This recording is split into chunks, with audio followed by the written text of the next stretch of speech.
¿Qué tal? Muy buenas tardes, soy Héctor de Mauleón y esto es El Foco. Después de varios años de ausencia, el boxeo mexicano regresó a su gran catedral, la Arena Coliseo. El programa de esta tarde va a estar dedicado a recordar los grandes hitos, los grandes nombres, las grandes batallas, los grandes personajes que desfilaron por la gran catedral, tanto de la lucha libre como del boxeo mexicano, la Arena Coliseo. Muy buenas tardes, yo soy Cintia Francesconi. También hablaremos con el escritor Alejandro Rosas, que tiene uno de los libros mejor documentados y más hermosos con los que me he topado, 200 años del espectáculo en México. Todo sobre el deporte, la diversión y el espectáculo en México durante los últimos 200 años y particularmente desde 1943, fecha de fundación de la Arena Coliseo, aquí en El Foco. Le doy la bienvenida. Bienvenidos.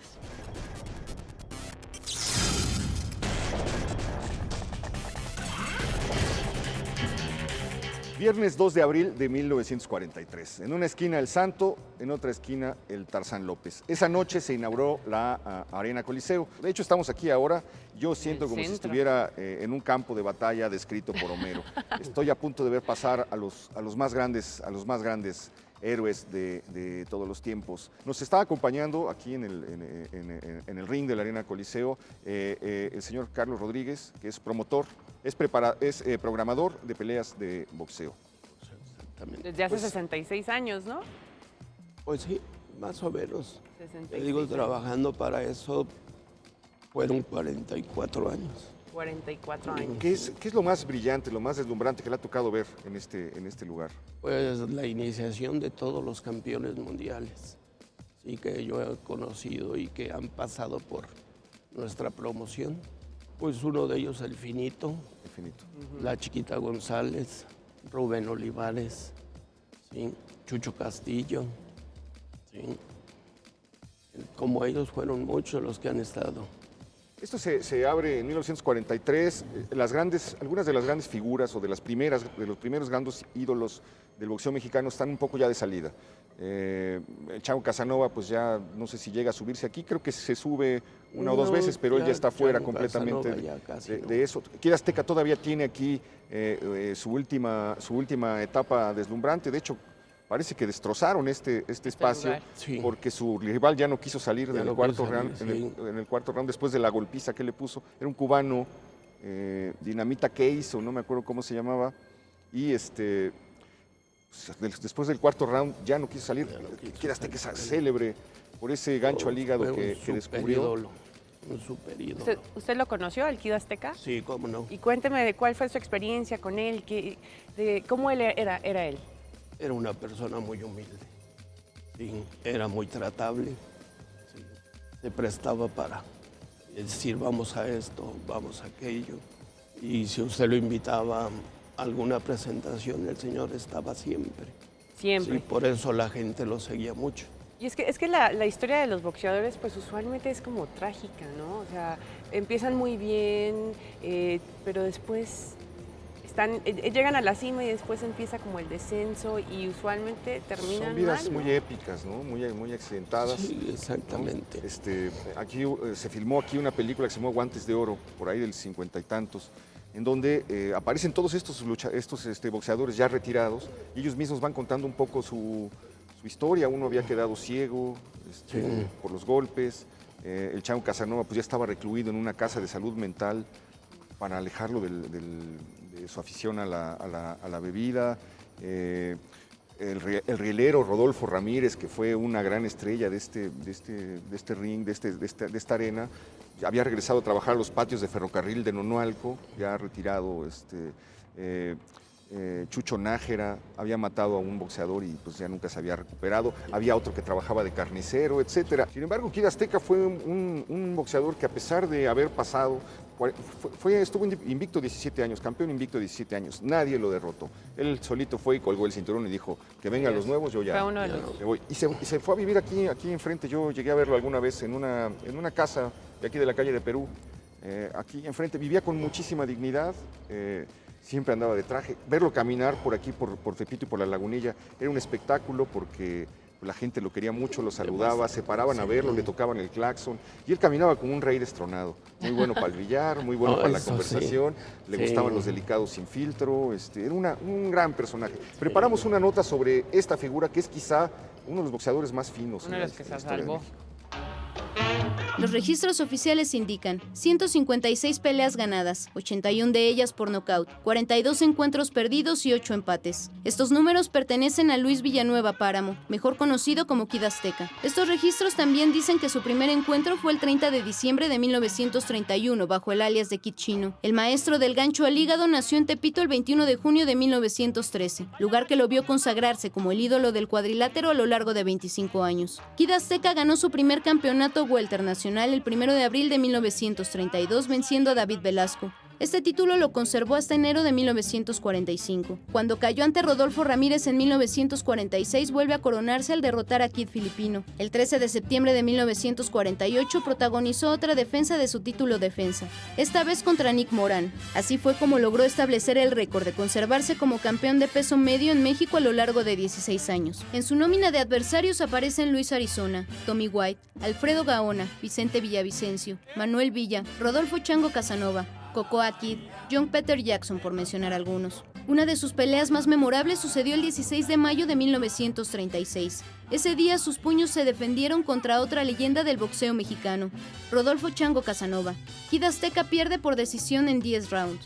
La última vez que el público pudo apreciar al maestro del gancho al hígado en un cuadrilátero fue el 3 de febrero de 1961. Su retiro se coronó con la victoria ante Alfonso Malacara. El mito de Kid Azteca también se alimentó gracias al cine, ya que filmó 4 películas: Quitabaco, Guantes de Oro, El Gran Campeón y En Busca de un Campeón. El 16 de marzo de 2002, el box mexicano escribió el epitafio de una de sus grandes leyendas, el del extraordinario Kid Azteca.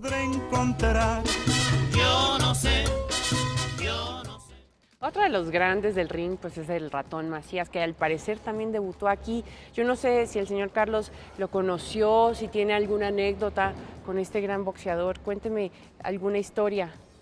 Bueno, de conocer al Ratón sí lo conocí bastante, ¿sí? Era muy amigable.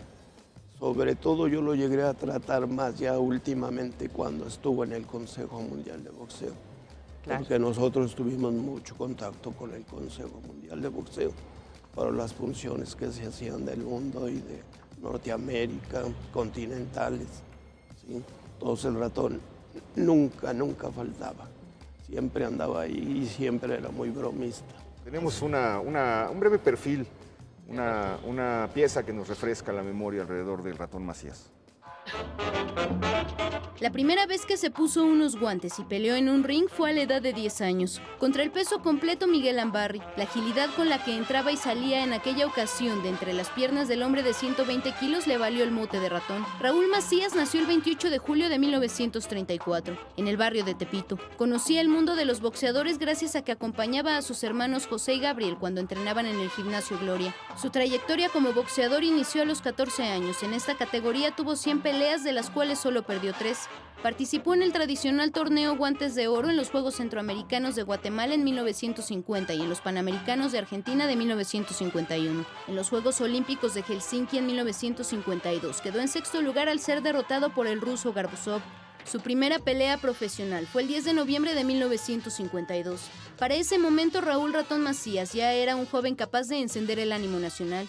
En la Arena Coliseo no le costó trabajo imponer récord de asistencia para las funciones de los miércoles. Su primer título nacional de peso gallo lo obtuvo frente a Beto Cobari. El momento cumbre llegó el 26 de septiembre de 1954 en la Plaza de Toros, México, cuando se enfrentó al estadounidense Nate Brooks para disputar el título de peso gallo de Norteamérica. Brooks cayó en el 7º round por un gancho al hígado. Otra victoria que cimbró al país fue la del 10 de marzo de 1955, cuando venció al tailandés Chamren Songkritrat y se coronó con el título mundial peso gallo en San Francisco, California. 3 meses después vino un gran escalabro para Ratón Macías.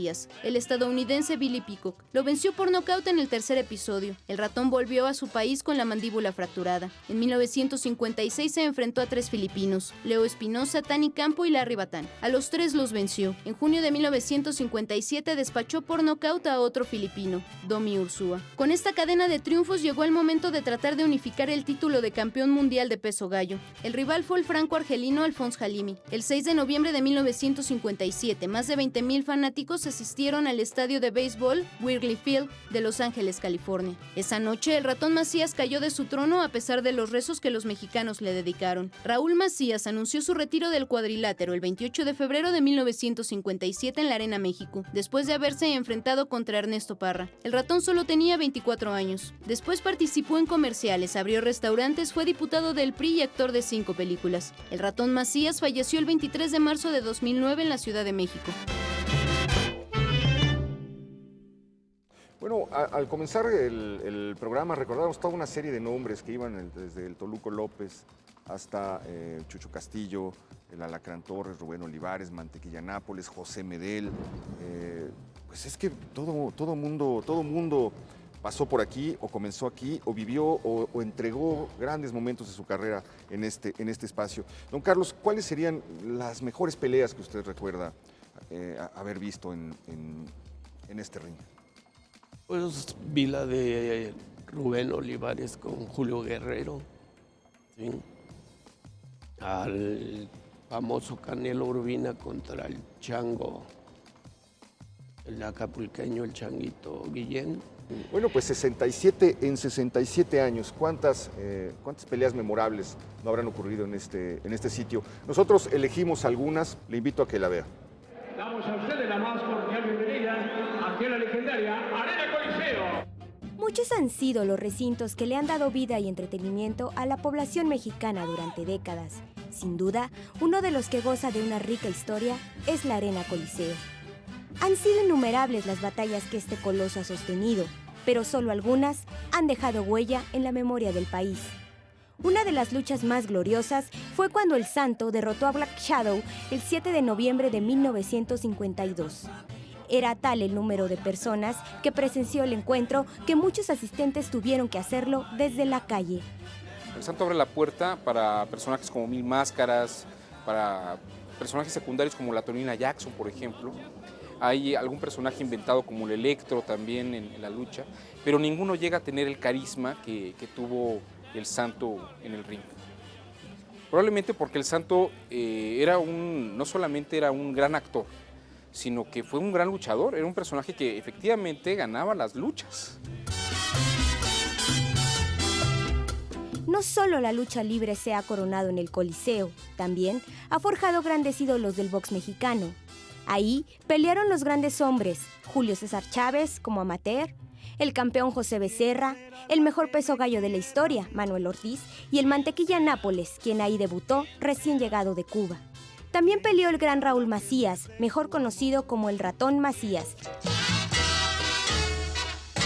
La mítica arena consagró a grandes comentaristas de televisión, como Sonny Alarcón, y también un ícono de la televisión mexicana, Paco Malgesto.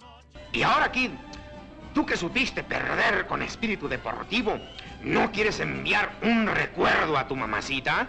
Ha albergado a ilustres asistentes como el presidente Adolfo López Mateos, el Mimo de México, Cantinflas, y el actor Pedro Infante, personajes que estuvieron sentados en las butacas esperando la victoria de sus grandes héroes. También ha sido escenario de grandes tragedias. Sobre su cuadrilátero han perdido la vida 2 luchadores, Sangre India en 1933 y Oro en 1978. Han pasado 68 años desde la primera función en la arena. Sus combates han enriquecido la historia de la lucha libre nacional, deporte que forma parte de la cultura popular y es admirado e imitado en el mundo entero. Otras de las pasiones que se vivieron aquí en este recinto pues es la lucha libre. Se dice que la lucha libre llegó a México en 1863 y que bueno, fue una intervención francesa, que mucha gente bueno, se divertía y este ha sido lugar y escenario de muchos, del Santo, del Blue Demon, de muchísimos luchadores. Tenemos una nota también que resume rápidamente la historia de la lucha libre en México. Con más de 6 décadas de historia, la Arena Coliseo es la más antigua de México y una de las más viejas del mundo. El número 77 de la calle de Perú ha sido testigo del desfilar de centenares de luchadores nacionales e internacionales y de batallas épicas. El embudo, como se le conoce en su inauguración, vio caer al enmascarado de plata, el Santo, al ser vencido en 2 caídas consecutivas por el Tarzán López. Su construcción a cargo del arquitecto Francisco Bullman fue una cuestión de suerte. Gracias a que don Salvador Luterov ganó la lotería en 1934, la edificación de la Catedral de la Lucha Libre fue posible. Con una altura de 22 metros del suelo al techo y capacidad para cerca de 6,000 personas en su lona de 6x6, están escritas las mayores leyendas del quehacer luchístico nacional. Entre vituperios y porras, las pasiones que desata la lucha libre han inflamado por más de medio siglo los pechos de aficionados que igual celebran y lloran las victorias y derrotas de sus héroes urbanos, los gladiadores del ring. Era de Nogal, era de Nogal, era de Nogal el Santo. Hay hombres que luchan un día y son buenos. Hay hombres que luchan un año y son mejores. Hay quienes luchan muchos años y son muy buenos. Pero los hay quienes luchan todos los domingos. Esos son los chidos. Santo el enmascarado de plata. Este escenario presenció cómo furiosas peleas convirtieron a luchadores en inmortales leyendas. Santo, Blue Demon, Black Shadow son solo algunos de ellos. Entender la historia de la lucha libre sin hablar de la Coliseo es simplemente imposible. Esta arena vio a Blue Demon darle la más grande humillación al Santo cuando el Manotas lo derrotó en 2 caídas al hilo en una lucha por el Campeonato Mundial Welter el 25 de septiembre de 1953. Esta localidad ha servido como locación para películas y comerciales. Hoy la Arena Coliseo es parte del ADN luchístico. Debutar en ella es para los luchadores cuestión de orgullo. Entre patadas voladoras y hurracarranas continúa siendo el lugar preferido para la catarsis colectiva. Era un gran campeón, era un gran campeón, por eso. Tenemos una crónica sobre cómo fue la lucha del siglo en noviembre de 1952, cómo se enfrentaron aquí los dos enemigos mortales, Santo contra Black Shadow. Respetable público, lucharán 2 de 3 caídas sin límite de tiempo. En esta esquina, el Santo y Cavernario. El 7 de noviembre de 1952, la Arena Coliseo fue testigo de la página más brillante en la historia de la lucha libre mexicana. 2 ídolos de ese tiempo, Black Shadow y el Santo, subieron al cuadrilátero con la certeza de que alguno de los dos ese día iba a perder su máscara. Más de 10,000 espectadores se comprimieron en el lugar donde solo debían estar 7,500. El Santo tenía como auxiliar a Dick Medrano y Black Shadow a Blue Demon. Al principio cada uno se fue luciendo con sus artes. Todo se iba entre llaves y forcejeos. El enmascarado de plata comenzó a dominar la escena cuando sacó del ring a Black Shadow y no lo dejó volver a fuerza de puntapiés instantes después. Los dos se encontraban en el ring, pero el Santo lanzó un tope que se estrelló en el pecho de su rival y lo dejó contra la lona. En la segunda caída, Black Shadow demostró por qué lo llamaban el hombre de goma. Se lució con sus topes de propulsión a chorro, sus llaves y maromas que nunca nadie pudo imitar. Así logró esquivar los ataques de El Santo. Le aplicó una llave y lo dominó en la lona. Un tope certero en la quijada dejó al campeón mundial casi vencido. La última caída fue calificada por los cronistas de ese tiempo como una lucha de maestros. Se vieron cangrejos, tijeras y topes de propulsión a chorro. Black Shadow hace una maroma y se catapulta. Falló y salió volando entre las cuerdas. La afición solo escuchó el golpe de la cabeza contra el piso de cemento. La sombra negra no podía levantarse. El referee comenzó el conteo. Shadow logró volver al cuadrilátero, pero no en las mejores condiciones. El Santo se aprovechó, ejecutó una rana que le entregó la victoria. Ese día la máscara de Black Shadow se desvaneció y dejó al descubierto el rostro del hombre llamado Alejandro Cruz Ortiz. Bueno, y otro aspecto muy ligado a la historia de la Arena Coliseo es el de los grandes cronistas y de los grandes locutores, de los grandes narradores de estas batallas épicas que se vivían aquí. ¿De quién nos puede hablar? ¿De qué grandes periodistas deportivos? Pues mire, yo con el que tuve más contacto fue con el señor Antonio Andere, ¿sí? Maestrazo de la y crónica, ¿no? También trabajó mucho el señor Sonia Alarcón. Sonia Alarcón, Paco Malgesto. Paco Malgesto. Otro personaje fundamental, Cintia. De hecho, Héctor, hace algunos momentos estuve con el comisionado llamado Jorge Gómez Garnica y él es parte de la H Comisión de Lucha Libre de la Ciudad de México y nos contó de todo tipo de anécdotas, de la historia de la lucha libre, de los mejores luchadores, además de las técnicas. Vamos a verlo. Aquí, fíjate, aquí en la ciudad se competía contra los cinemas. Todo el mundo iba al cine. Al cine, claro. Entonces estamos hablando de esa grande atracción que era en cine y que también se competía en la pantalla blanca, en la pantalla grande con los gladiadores. Y la gente venía a verlos, como se dice ahora, en vivo y en directo. Hago la aclaración, en 1922 había un boxeador que era muy tranza. O sea, se peleaba aquí, se peleaba allá y con 8 días de diferencia y eso. La gente que estaba dentro del ambiente, entre ellos un señor periodista muy homónimo del pitcher Valenzuela, conocido como Little Boy, pide que se haga una comisión para que regule todos esos pleitos. Había una arena en la cuchilla de Nonualco en donde se cometían diferentes fraudes. O sea, había knockouts que no eran knockouts y cosas por el estilo. Se hace la comisión en 1923 bajo el auspicio del entonces presidente Álvaro Obregón y ahí viene ya la reglamentación. Ahí es donde se toman las grandes rules que estamos hablando de la gente de Inglaterra. Se dan las medidas para un cuadrilátero, se dan las reglas para un combate y inicialmente es comisión de box. En 1933, como ya habíamos mencionado, empieza el auge de la lucha libre y ya se aúna por analogía la lucha libre. ¿Cuál es la función del comisionado en turno? Que no se cometan fraudes, que todo sea de acuerdo a la reglamentación vigente. ¿Cuáles son, digamos, estos puntos que hacen de la lucha libre mexicana única en el mundo? Que tienen movimientos en el aire, tienen lucha aérea, tienen ciertas llaves. ¿Cuáles son esos? Mira, yo pienso que lo hace más versátil y más bonita es el ingenio de mexicano.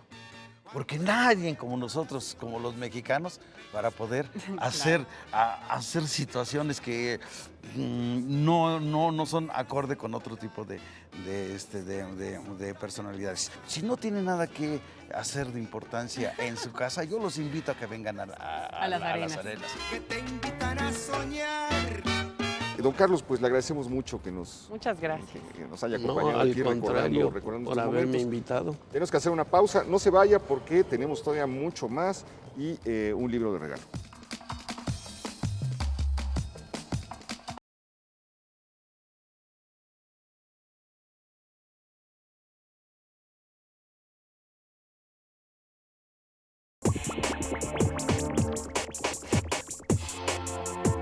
Le quiero presentar este libro de reciente aparición. 200 años de espectáculo en la Ciudad de México. ¿Cómo nos hemos divertido los habitantes de la Ciudad de México a lo largo de 2 siglos, desde la independencia hasta este bicentenario? ¿Cuáles han sido los templos que nos han congregado? ¿Cuáles han sido los grandes ídolos? ¿Cuáles han sido las actividades colectivas a las que nos hemos dedicado a lo largo del siglo XIX, a lo largo del siglo XX, a principios del siglo XXI?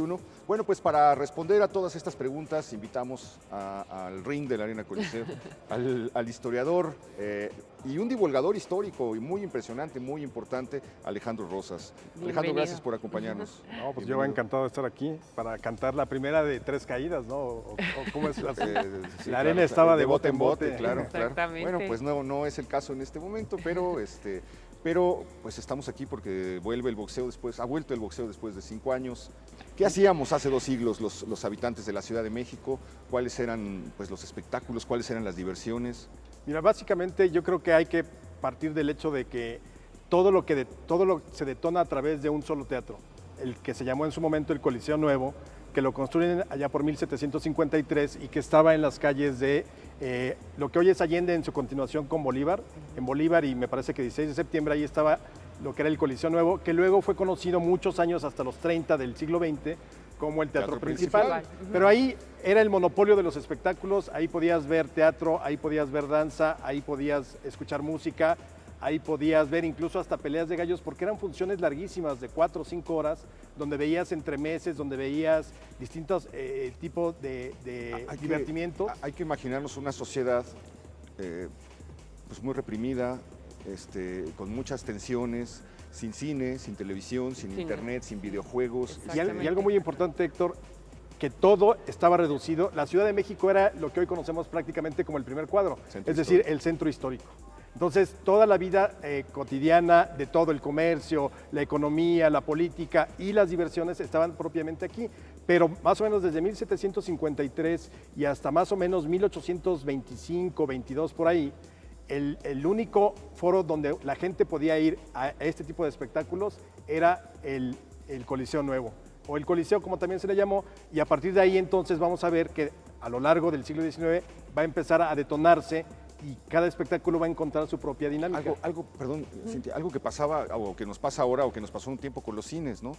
Empezaban las funciones a las 4 de la tarde, una función de teatro a las 4 de la tarde, como nos pasaban cuando uno se mete al cine a las 4 de la tarde, pero acababan a las altas horas de la noche y nos cuentas una imagen bellísima de embotellamiento de carruajes, porque toda la ciudad estaba ahí, y entonces para salir de ahí...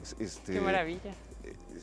Era un problema, y además la suciedad que dejaban los caballos, los olores que debía haber tenido. Eso me llamó mucho la atención. De hecho, el teatro era un sitio muy diferente a lo que conocemos hoy como los teatros normales, ¿no? Absolutamente, porque realmente ahí se podía comer. O sea, de repente podías estar viendo quizá una obra dramática y pasaba el vendedor de fruta y luego la gente podía escupir o fumaban dentro del Coliseo Nuevo. Entonces los olores eran muy impresionantes. Realmente las crónicas dicen que sí eran bastante detestables. Ya desde entonces empezaban los reglamentos de que la gente pues, procurara no comer, no tirar la basura, no fumar, lo cual de no fumar pues, será hasta el siglo XX. Hablaban y entonces como por ejemplo entre los actos de las obras, de repente no eran como estos intermedios de 5 minutos, sino eran de 15, 20 minutos y entonces de repente llegaban los palenqueros con sus gallos, había una pelea de gallos, terminaba la pelea de gallos y seguía la obra. Representación. Alejandro, vámonos 100 años más adelante y cuéntanos, pues, a lo largo del siglo XIX, de hecho, a finales del siglo XIX, ¿qué es lo que pasa con las diversiones? ¿Cómo son? ¿Cambia sustancialmente? ¿Siguen siendo los toros? ¿Sigue siendo el teatro? ¿Sigue siendo la ópera? Sí, mira, yo creo que cambia en el sentido de cómo ya se presentan los espectáculos, porque desde luego el siglo XIX, hasta antes de Porfirio Díaz, es muy anárquico. Entonces ahí vamos a tener el teatro, los toros, este tipo de enfrentamientos que eran brutales entre dos tipos de fieras. Por ejemplo, allá en los 30 de 1800 hay un enfrentamiento entre un tigre y un león en la plaza de San Pablo y que fue una carnicería verdaderamente de circo romano. En sus memorias. Exactamente, Guillermo Prieto nos refiere a esa anécdota, pero ya el porfiriato trae una idea de modernidad y la modernidad desde luego detona ya muchos tipos de espectáculos distintos. Para empezar, el teatro siempre va a estar presente, va a tener muchísimo auge la ópera, muchísimo, sobre todo con compañías italianas y francesas. Una cosa que va a revolucionar todo totalmente a la sociedad y escandalizarla en su momento.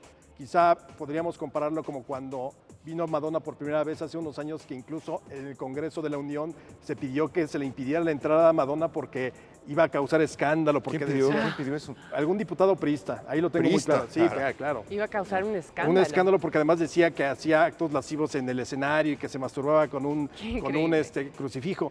Bueno, ese mismo tipo de escándalo de Madonna de finales del siglo XX lo tuvimos con el cancán. El cancán se fue adaptando no solamente para la clase porfirista alta, sino también para el pueblo. Entonces ahí también es donde empezamos a ver ya estas carpas, donde veíamos pues, las cancaneras, si vale la expresión, pues, de ínfima categoría, pero enseñando más. Pero bueno, es un momento de mucha modernidad. Llega el cine, llega el cinematógrafo. Eso también revoluciona absolutamente, porque incluso tenemos casos donde la gente se acercó rapidísimo al cine y las primeras salas estaban en lo que hoy es la calle de Madero, entonces era la calle de San Francisco. Ahí estaban dos pequeñas salitas, la gente empieza a llenarse mucho.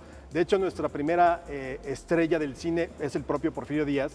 Las primeras tomas que mandan los hermanos Lumière con el cinematógrafo son a Porfirio Díaz. El primer personaje, digamos, del cine que entonces era silente es Porfirio Díaz. Pero también es muy importante que la gente se asustaba. De repente se llamaban vistas, no era una película propiamente, se llamaban vistas. Y de repente la gente pues veía vistas de la Alameda, vistas de un paseo, pero sucedían casos donde de repente veían venir el tren y la gente se salía porque creía que los iba a arrollar. Entonces sí revolucionó totalmente el asunto del cine a partir del cinematógrafo y tuvimos ya salas desde 1897, 98 y de ahí para adelante ya no se detuvo. Rojo, en fin, una epidemia de salas de cine.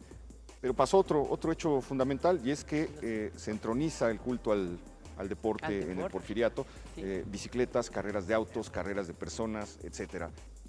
Sobre esa fiebre también preparamos una pieza. A finales del siglo XIX, la modernidad introdujo a la capital del país algunas prácticas deportivas que fueron tomando tinte de espectáculos. En 1895, por ejemplo, ya se organizaban demostraciones de patinaje sobre ruedas en las pistas que se establecieron en Alameda y en el Parque Luna, el cual estaba cerca del bosque de Chapultepec. Por esos años, la euforia por andar en bicicleta provocó que algunos de los dueños de las 800 bicicletas que circulaban por las calles se inscribieran en las carreras realizadas en Chapultepec o en el Velódromo de la Piedad. 1896, el automóvil lanzó al peatón a las orillas de las calles y con él vinieron las competencias, primero para ver quién recorría una mayor distancia y después para ver quién manejaba a mayor velocidad. A estos espectáculos se unieron las carreras de caballos en el Hipódromo del Peñón, en Peralvillo, en el de Indianilla, en el de la Condesa o en los lejanos terrenos de Coyoacán. En ese tiempo también se acostumbraba a asistir a los partidos de polo, a la Casa de Zorra en Chapultepec, Lanzures o en la Hacienda de los Morales. Las regatas, el golf, el tenis y cricket encontraron adeptos en las colonias americana e inglesa. Los partidos de béisbol poco a poco fueron despertando el interés, hasta llegar a contar con 1.500 espectadores en el año de 1905. Los deportes poco aceptados como una opción para ir a distraerse y de paso mostrar los mejores atuendos fueron la lucha y el box, ambos prohibidos en cierta época por considerarlos derrochadores de brutalidad. Es increíble que los patines, de hecho, eran una forma de hacer deporte muy popular entre los hombres y las mujeres y que tenían además horarios diferentes, ¿no? Las mujeres venían en las mañanas y los hombres en las tardes. Otra vertiente que se abre en la historia de los espectáculos en México, ya en los tiempos post-revolucionarios. Y no sé si había un antecedente en el Porfiriato, pero es el gran éxito que tienen primero los salones de baile, y después la explosión que tienen en los 30s y los 40s y los 50s, esas instituciones que se consagraron con el nombre de cabarets. Mira, yo creo que el antecedente lo podemos ubicar incluso desde mediados del siglo XIX, pero era muy particular, es decir, no eran salones, no eran cabarets, pero los teatros muchas veces modificaban su foro para hacer grandes bailes, sobre todo los bailes que se llamaban de mascaradas, con máscaras. Y ahí tenemos, por ejemplo, el Teatro Principal hacía sus bailes, el Teatro Nacional, que luego se conoció como el Gran Teatro de Santana, y que es el que se demolió para abrir 5 de mayo en su continuación hasta la Alameda. Pero yo creo que ya el estallamiento del propio salón de baile se da hacia finales de la segunda década del siglo XX, estamos hablando de por el 17, 18, y empezaban como cafés danzantes. Entonces tenía como dos prioridades. La primera es que uno podía ir a tomar un cafecito y quizá bailar un poquito, y ya cerca de las 8 de la noche se cerraba el café y ese mismo lugar se convertía en un salón de baile, momento de las grandes orquestas, de los cabarets, y se fueron añadiendo ya este tipo de teatros de revista o pequeñas revistas que te daban media hora, una hora con distintos espectáculos, el cómico, el mago, el prestidigitador, el trapecista, y en los momentos en que no estaba la revista ahí, entonces ya la gente podía pasar a bailar. Pero yo creo que también responde a un momento de transformación social muy importante. Dejamos de ser rurales y nos convertimos cada vez más urbanos. Una clase media emergente que surge de la revolución, que se convierte urbana y que está buscando ese tipo de diversión. Entonces, ¿cuál es la diferencia entre cabarets y salones de baile? Porque entonces los dos tenían sketches, tenían eventos, tenían... El salón de baile propiamente, por ejemplo, como el California Dancing Club, que sería famoso ya desde los 50s, era nada más para bailar. No había bebidas tampoco, se daban Coca-Cola, ¿no? Coca-Cola, y además por ahí contaban también que no se podía fumar porque la gente bailaba tanto que se quitaba los zapatos, entonces tiraban las colillas y la gente se quemaba, entonces estaba prohibido fumar en estos lugares, pero eran exclusivamente salones de baile de tardeadas, es decir, empezaban a las 2, 3 de la tarde y terminaban máximo a las 8, 9 de la noche. Y el cabaret ya era la vida nocturna, ir a abordar, ahí sí podías beber, podías comer, botanear, como se decía, y entonces se compartía muchas veces la pista de baile. Y ver ahí esa evolución de las tiples, que fueron pues las rumberas, estas apariciones también deslumbrantes. ¿Cuáles fueron los espacios consagrados? ¿Cuáles fueron los cabarets y los salones de baile más importantes? Vamos a ver. A la Ciudad de México le gusta vivir, bailar, beber y divertirse de noche. Su gente ha sido aficionada a la vida nocturna, las luces, bares, cantinas, salones de baile y, por supuesto, a los cabarets. El cabaret es originario de París y significa taberna. Surgió en el siglo XIV y fue el sitio donde aparecieron los primeros travestis en escenario, pero fue hasta el siglo XX que se extienden por el mundo. Para la década de los 20 y 30, los cabarets eran populares en Francia y Alemania. Para entonces, en México el cabaret ya gozaba de aceptación en cada uno de los sectores sociales de aquella época. El cabaret ofrecía una diferencia de foros y auditorios, baile y espectáculos con la participación de ilusionistas, magos y cómicos, con un plus extra, ya que se podía beber y comer sin restricciones.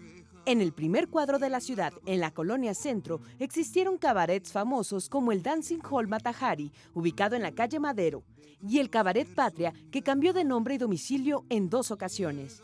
En ellos, las mujeres que cobraban por pieza de baile, conocidas como ficheras, se ganaban 5 centavos por pieza concedida. Sobre Avenida Reforma se encontraba el cabaret Moulin Rouge, versión mexicana, considerado de mejor categoría. En él acostumbraban presentar como atracción bailarinas de can-can. Personajes políticos y culturales eran fieles asistentes a los cabarets. Es el caso del pintor Dr. Atul, Germán Gedovios y Roberto Montenegro. Agustín Lara, compositor y músico, logró inspiración y sensibilidad en estos sitios. Sus letras y música hacen constante referencia a las mujeres de cabaret. Pero al paso del tiempo, en gran parte por culpa de los empresarios, el cabaret cambió su esencia vanguardista y contestaría para convertirse en lugar de entretenimiento, donde incluso hay prostitución. Vende caro tu amor. Hoy, a pesar de los años, se busca aún la nostálgica vida nocturna de la ciudad. Si el cabaret fue el mito de la vida nocturna, bueno, tenemos que también hablar de las carpas que, bueno, entretenían a todos los adultos y que eran improvisadas, muchas veces cambiaban de lugar, se montaban, la gente también disfrutaba del montaje de las carpas. De hecho, esa es la cualidad de la carpa. Es decir, aun cuando después, por el éxito que tuvieron, hubo carpas ya establecidas plenamente, la carpa nace como itinerante, que recorría distintos puntos de la ciudad, generalmente se montaban en baldíos. Sobre todo surgen a partir de que termina la revolución y entonces muchas de las demoliciones que hay para cambiar la fisonomía de la ciudad en su nuevo paisaje urbano. Entonces la carpa utilizaba los terrenos baldíos que iban quedando, se llamaba carpa porque la utilizaba como la del circo, o sea, era la carpa del circo. Tablones, madera, suficiente. Pero entonces, como bien dices, la gente se involucraba cuando llegaba una carpa. ¿Y qué veías ahí? Nuevamente, sketch cómicos, mucho albur, pero un albur muy fino, el doble sentido, pero también es importante toda esta crítica política. Generalmente los sketches que se hacen, los hacían los periodistas. Entonces, eran periodistas de día, es decir, criticando la situación política, y guionistas de noche. Y sobre el asunto del día anterior escribían. Por ahí hay una obra que se llama, por ejemplo, El Jardín, La Huerta de Don Adolfo, refiriéndose a Don Adolfo de la Huerta, presidente de México en 1920. Y así jugaban con esos nombres, las calles de Obregón, entonces era Calles y Obregón. Entonces, ahí la gente ya podía ver la crítica política más una especie de espectáculo que te divertía por el doble sentido. Bueno, pues estos espacios, la carpa, este sinónimo de lo punzante, de lo divertido, de lo corriente, de lo irreverente, que encontró pues, sus grandes expresiones en personajes como Palillo, en personajes como Cantinflas, en personajes como Tintán, todos estos que comenzaron, Clavillazo, Resort, todos los grandes cómicos. Y básicamente todos saltaron de ahí, de la carpa al cine. Fue el paso. O sea, ese era el paso obligado para el que tenía éxito en la carpa, terminaba automáticamente Chilinsky, Manolini Chilinsky, etc. Bueno, pues hicimos una pieza también que nos cuenta la historia de la carpa en México, sus momentos culminantes. Fueron un termómetro social a lo largo de 2 décadas. De lo que ahí se hablaba o se reían, era lo que le interesaba a la mayoría de los capitalinos. De 1930 a 1950, los terrenos baldíos de algunas colonias populares de la ciudad se fueron poblando de pequeños teatros montados con una sencilla lona circense y unos cuantos bancos para el público. En las carpas se presentaban números musicales, sketch cómicos, Sátira política, imitaciones, actos de malabares y de magia, además de las artes de ventrílocos y payasos. La dinámica que se establecía en los improvisados escenarios permitía que el contacto entre el cómico y el público fuera más cercano. En el lenguaje se permitía todo tipo de licencias. Las críticas iban dirigidas al político o al ciudadano, al pobre o al rico. Nadie quedaba exento. Estrellas de estos recintos fueron Mario Moreno Cantinflas, Manuel Medel, Chilinski, Germán Valdés Tintán, Joaquín Pardavé, Adalberto Martínez Resortes, el Panzón Soto y su hijo Fernando Soto Mantequilla, entre otros. A las carpas itinerantes como Mayab, Las Maravillas, el Salón París o Carpa Ofelia, que estaba donde hoy es el Teatro Blanquita, se sumaron las permanentes, que ofrecían al público butacas, palcos y plateas elegantes. Entre estas se hallaban el Salón Noris o el Salón Rojo, ubicado en Santa María la Redonda. A lo largo de esas 2 décadas, las carpas tuvieron que disputar su popularidad y su elenco con los teatros oficiales, el radio, el cine y por último con la televisión. Esta rivalidad, sin embargo, no evitó que el público siguiera buscando diversión debajo de una desgastada lona circense. Al siglo XX le correspondió abrir e inaugurar algunos de los grandes foros, de las grandes catedrales, de los grandes espacios dedicados a esa religión laica que es el deporte. El siglo XX abrió las grandes plazas de toros, abrió los grandes estadios deportivos. Lo invito a que veamos una pieza para que tengamos una idea mucho más completa de lo que ha sido el espectáculo en México a lo largo de los 2 últimos siglos.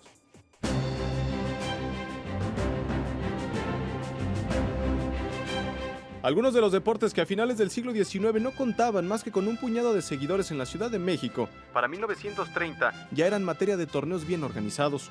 Por esta razón fue necesario construir foros deportivos adecuados para cada uno. Entre los afortunados se hallaban la pelota vasca, los toros, el béisbol y el automovilismo. En 1929, el Palacio de la Pelota, mejor conocido como Frontón México, abrió sus puertas para que los interesados pudieran practicar paleta, high alay, remonte o pelota de goma maciza. Con el tiempo también hubo campeonatos de artes marciales y de box. Después de que la urbanización de la ciudad devorara los tradicionales hipódromos de la Condesa o el de Peralvillo, en 1943, el presidente Manuel Ávila Camacho inauguró en Lomas de Sotelo el Hipódromo de las Américas.